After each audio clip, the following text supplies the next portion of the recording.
유가 급등락과 코로나19 치료제 우려, 북한 관련 소식에 변동성이 심화됐던 시장이 반등에 성공했습니다. 미국과 유럽의 경제활동 재개 기대감, 또 유가 반등이 이어지며 투자 심리가 개선된 건데요. 추세적 반등이 이어질 수 있을지 주간 증시 전망 증권부 김혜영 기자 연결해서 알아보도록 하겠습니다. 안녕하세요. 네, 안녕하세요. 예, 미국 경제활동 재개 부분이 시장에 호재로 작용하는 모습인데 이미 시작한 주도 있다고 하고요. 조심스럽지만 뉴욕주도 15일부터 일부 시작할 수 있다고 하던데 관련 소식 전해주시죠. 네, 경제활동 재개가 언제 가시화될지가 관건이죠. 미국 주정부들도 하나둘씩 경제 재가동에 속도를 내고 있습니다. 코로나19 피해가 가장 심각했던 뉴욕주는 5월 경제 재개 가능성을 시사했습니다. 앤드류 쿠오모 뉴욕 주지사는 다음 달 15일 이후 일부 사업체가 문을 열 수 있을 것이라며 단계적인 재가동 계획을 밝혔습니다. 1단계로 건설업과 제조업에 이어 2단계에서는 해당 사업이 제공하는 서비스가 필수적인지, 사업 재개가 얼마나 중요한지 등을 판단해서 재개 여부를 결정할 것이라고 밝혔는데요. 이 앞서 지난 20일 플로리다가 해변을 다시 개장을 했고요. 조지아와 오클라호마 등 3개 주에서는 지난주 미용실과 운동시설 등도 다시 문을 열었습니다. 이번 주는 콜로라도주와 미네소타주, 몬태나주에서도 자택 대피령과 사회적 거리두기 조치 완화에 나설 예정입니다. 네, 그리고 우리 국내 실적 얘기해 보도록 하겠습니다. 조금 전에 전해드렸다시피 깜짝 실적 발표한 기업들도 많이 있었는데 이번 주는 어떤 기업이 발표하는지 일정 향후 전망 짚어주시겠습니까? 네, 이번 주 역시 국내외 주요 기업의 실적 발표가 이어집니다. 삼성전자가 29일 1분기 확정 실적을 발표합니다. 이와 함께 해외에서는 애플과 마이크로소프트, 아마존 등 미국 대표 IT 기업의 실적 발표가 이어지는데요.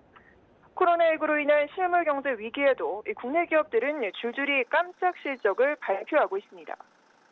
국내 주요 기업 10곳 중 4곳은 시장 기대치를 10% 이상 웃도는 성적표를 받아들었는데요.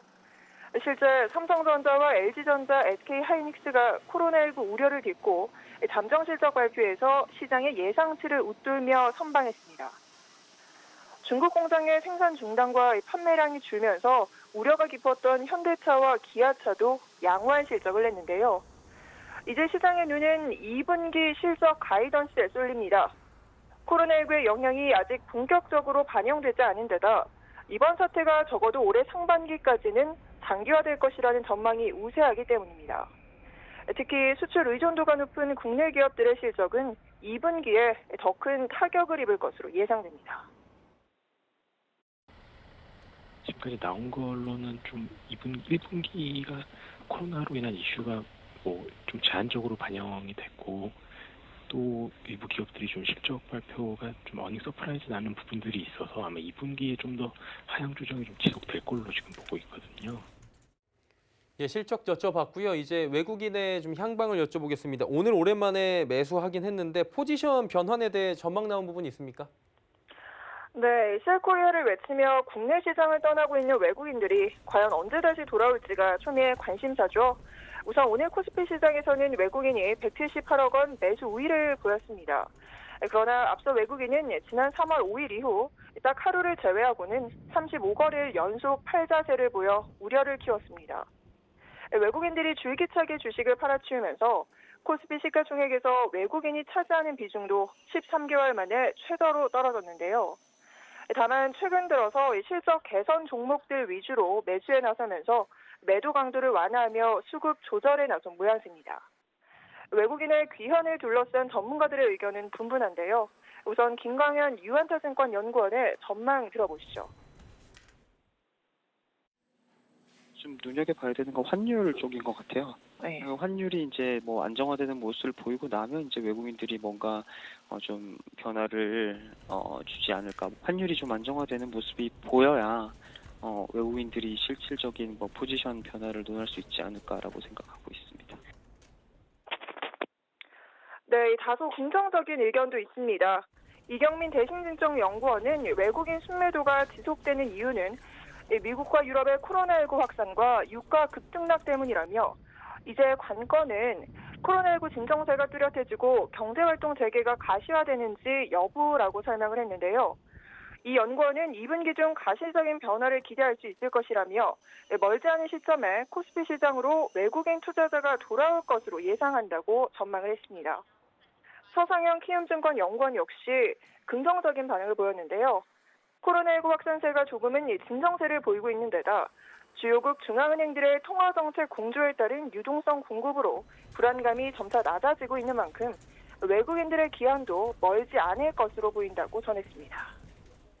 네, 마지막으로 이번 주 주요 일정과 투자 전략은 어떻게 가져가는 게 좋을까요? 네, 이번 주 기업들의 실적 외에도 챙겨봐야 할 이벤트가 상당합니다. 우선 미국의 1분기 경제 성장률이 그중 가장 중요한데요. 전기 대비 마이너스 성장이 확실시되고 있는데 과연 어느 정도 수준일지에 관심이 쏠립니다. 이와 함께 FOMC를 앞두고 있는데 연준이 이미 대책을 많이 쏟아냈기 때문에 추가적인 부양책을 내놓을 것이라는 기대감은 아무래도 좀 적은 상황입니다. 또한 대폭락 이후 반등 흐름을 이어가고 있는 국제유가와 김정은 북한 국무위원장의 건강 관련 소식도 변수가 될 수 있습니다. 이 가운데 국내 시장은 황금 연휴를 앞두고 있어서 종목 장세가 지속될 것이라는 의견이 우세합니다. 언택트와 IT 업종이 시장을 주도할 것으로 보입니다. 지수가 밸류 부담이 있으니까 종목별로 좀 다른 움직임 보일 것 같은데, 네, IT는 좋게 보고요. 결국에는 이 IT는 수요에 대한 기대인데요. 이게 중국 같은 경우도 보면 휴대폰 출하량 같은 게 코로나19 이후에 회복이 좀 되는 걸 확인할 수 있거든요. 국내 IT 업종들 같은 경우는 굉장히 좀 우호적인 상황일 수 있다, 이렇게 생각하고 있습니다. 네, 투자 전략들까지 함께 들어봤습니다. 여기서 마무리하도록 할게요. 주간 증시 전망 김혜영 기자였습니다. 고맙습니다. 네, 고맙습니다.